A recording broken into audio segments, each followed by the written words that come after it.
আমার সকল দর্শক বন্ধুদের জয়িতা দত্ত ব্লগে স্বাগত জানিয়ে ভিডিওটা শুরু করছি।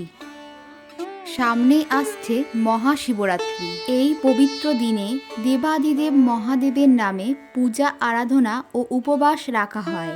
পৌরাণিক মতে এই পবিত্র রাতে শিব ও পার্বতীর বিবাহ হয়েছিল। ফাল্গুন মাসের কৃষ্ণপক্ষের চতুর্দশী তিথিতে পালন করা হয় এই মহাশিবরাত্রি।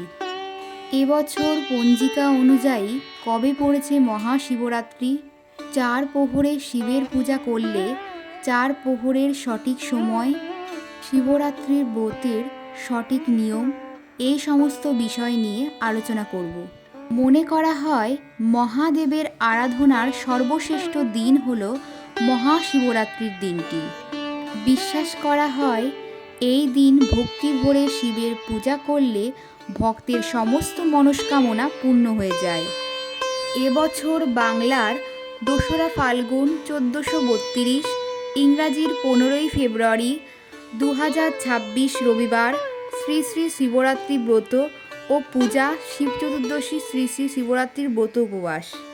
শিবরাত্রির ব্রতের পারণ ঠিক তার পরের দিন 3রা ফাল্গুন 1432, ইংরাজির 16ই ফেব্রুয়ারি 2026 সোমবার সকাল 6:42 থেকে বিকেল 3:10 মধ্যে। শিব চতুর্দশী তিথি শুরু হচ্ছে বাংলার 2রা ফাল্গুন 1432, ইংরাজির 15ই ফেব্রুয়ারি 2026 রবিবার বিকেল 4:49 থেকে। শিব চতুর্দশী তিথি সমাপ্ত হচ্ছে বাংলার 3রা ফাল্গুন 1432, ইংরাজি 16ই ফেব্রুয়ারি 2026 সোমবার সন্ধ্যা 5:33। মহাশিবরাত্রির 4 প্রহরের পূজার সঠিক সময় কখন হতে চলেছে? শাস্ত্রে বলা আছে যে মহাশিবরাত্রির রাত্রিটি 4টি প্রহরে বিভক্ত। শিব ভক্তরা এই দিন সারাদিন উপবাস থেকে সন্ধ্যায় প্রথম প্রহরে অনেকে পূজা করে নেয়, অনেকে আবার 4টি প্রহরে শিবের পূজা করে থাকে। প্রথম প্রহরটি শুরু হচ্ছে বাংলার 2রা ফাল্গুন 1432, ইংরাজির 15ই ফেব্রুয়ারি 2026 রবিবার সন্ধ্যা 6:11 থেকে রাত্রি 9:23 পর্যন্ত। দ্বিতীয় প্রহরের পূজা হবে বাংলার 2রা ফাল্গুন 1432, ইংরাজির 15ই ফেব্রুয়ারি 2026 রবিবার রাত্রি 9:23 থেকে রাত 12:36 পর্যন্ত। তৃতীয় প্রহরটি শুরু হচ্ছে বাংলার 3রা ফাল্গুন 1432, ইংরাজির 16ই ফেব্রুয়ারি 2026 সোমবার রাত্রি 12:36 থেকে ভোর 3:47 পর্যন্ত।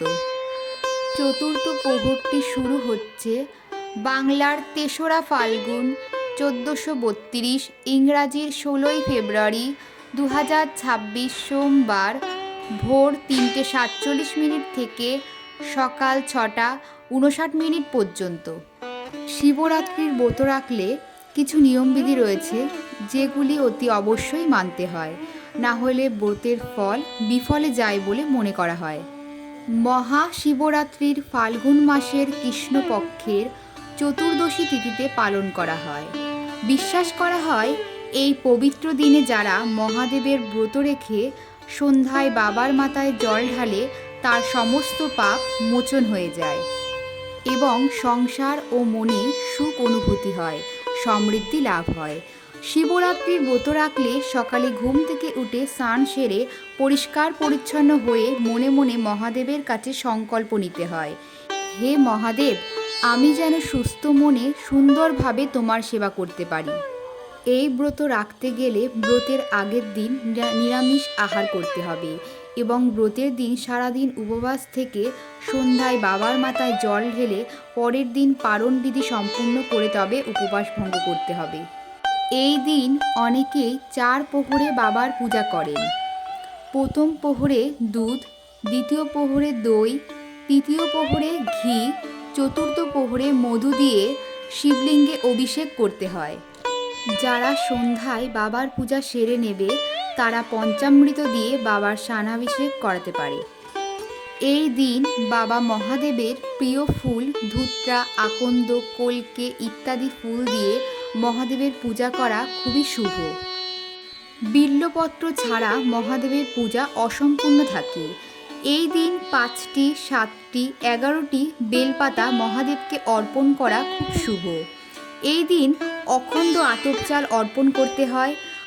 মহাশিবরাত্রির দিন 108 বার মহামৃত্যুঞ্জয় মন্ত্র পাঠ করতে হয়।